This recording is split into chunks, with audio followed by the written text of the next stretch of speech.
Weapons and more weapons. It's something in Battlefield 3 that we saw quite a huge influx of in the first part of the game, but something that lacked in later DLCs.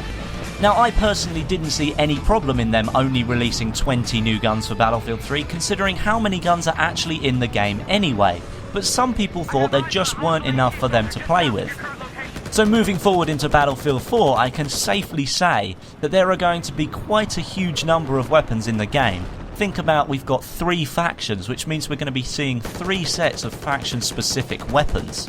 So what I've done is compiled a list of all the different weapons we've seen so far in Battlefield 4 footage and or leaks. So that includes all the weapons that we saw in the pre-alpha leaked screenshots before E3, all the weapons we saw in the pre-alpha footage at E3, and some of the leaked footage that we've seen from the alpha as well. Okay, so let's get into it. We're first going to kick off with assault rifles. First up is the CZ805, or the Bren assault rifle.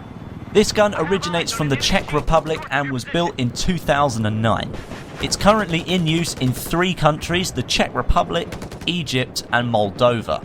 And this is the standard starter gun for the Chinese faction in the E3 gameplay that we've seen.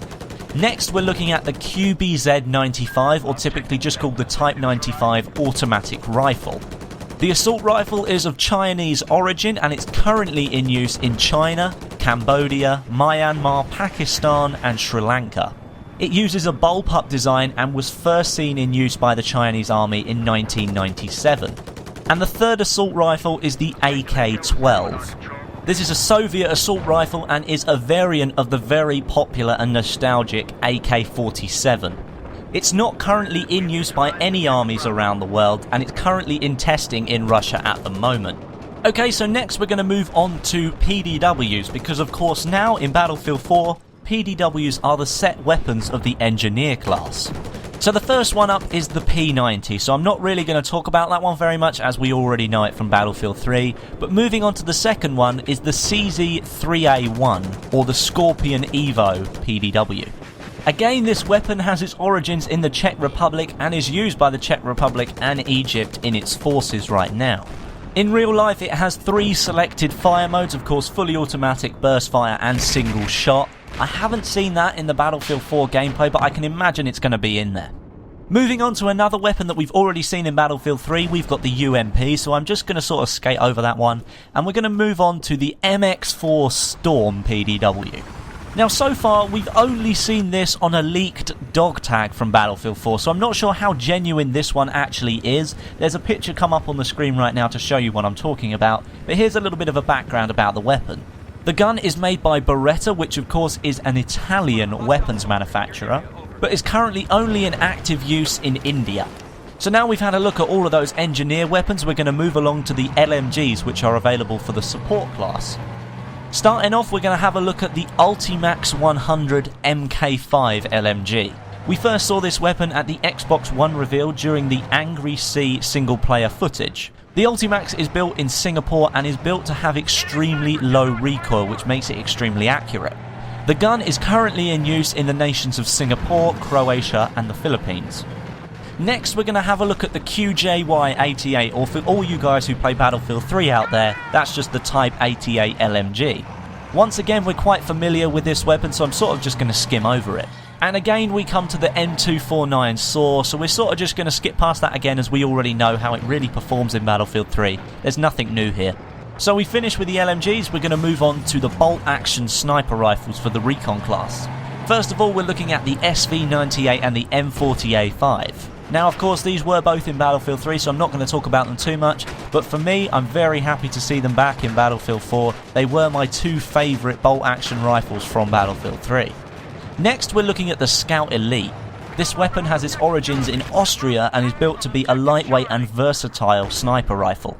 We saw this gun in huge amounts at E3. It was one of the main guns that people picked for the Recon class, so if you want to see how it performs, just head over to YouTube, type the name in. There's plenty of footage out there for you to check out.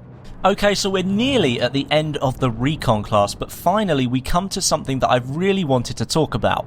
There's no footage of this weapon as of yet, but as from leaked alpha files, we have seen that the M82A3 50 cal sniper rifle is coming to Battlefield 4 multiplayer. Now, if you remember, the M82 was actually in Battlefield 3 single player, but it never translated across to the multiplayer, so it's something I really wanted to see in Battlefield 4, and I'm glad we've got it.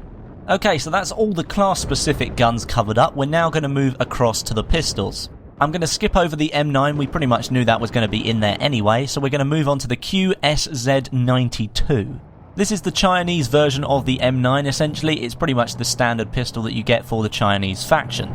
And the final handgun we know about is the P226. Again, we only know about this from leaked dog tags from the alpha, so there's not really much to go on with this weapon, but at least we know it's going to be in the game. Moving on to shotguns, there are only two confirmed so far, and that's the 870 and the Hawk 12G.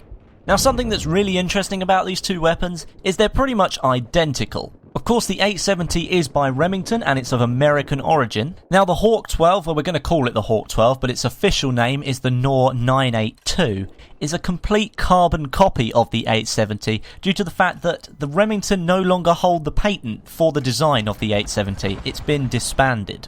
So we can pretty much expect both of those weapons to perform exactly the same in Battlefield 4. Now, as I said earlier, engineers are now using the PDWs, which means carbines have become all kit weapons, but so far only one has been confirmed, and that's the AK-5C. The AK-5 is a Swedish carbine, and it's built to withstand cold temperatures. It's been heavily tested in Arctic conditions, and it's been specifically designed for you to be using it with sort of heavy gear on, so like gloves that are too big, so the magazine has been made so that you can grip it with those gloves and take it off. Now, moving on to the semi-automatic sniper rifles, they have now been completely removed from the recon class individually. They're now becoming all-kit weapons. And for that, we've got the QBU-88, which we saw in Battlefield 3, and the RFB. The gun is manufactured by Kel-Tec in the United States and was first brought out in 2008, but then had to be remanufactured to meet gun laws in the US, and was then relaunched in 2009. Moving on to knives, we've got the M9 bayonet, which is pretty much the standard knife that you're going to be using, and we've got the shank knife. Grenades, we've got the M67 frag, the M84 flashbang, and the M34 incendiary grenade. So for equipment, I'm just going to quickly fly through these. We've got the M320, the M26 Buck, we've got the repair tool, RPG, Stinger, Law, AT Mine, Starstreak AA missile, the Javelin, the XM25, C4, the SOFLAM, and the motion sensor. And that's about it. That's pretty much every weapon or gadget and or equipment that so far has been available to be seen from Battlefield 4. So are you liking what you see so far? Are you liking to see some new weapons in Battlefield 4? Or are you not liking the fact that the M16 isn't there and you really want that back in? You need to let me know in the comments. Thanks for watching, guys. I really hope you've enjoyed the video. If you did, don't forget to give it a like, and as I've said, comments are always appreciated. I do try and read as many as I can. Twitter and Facebook links are in the description. My name is Westy, and I'll catch you guys in the next video.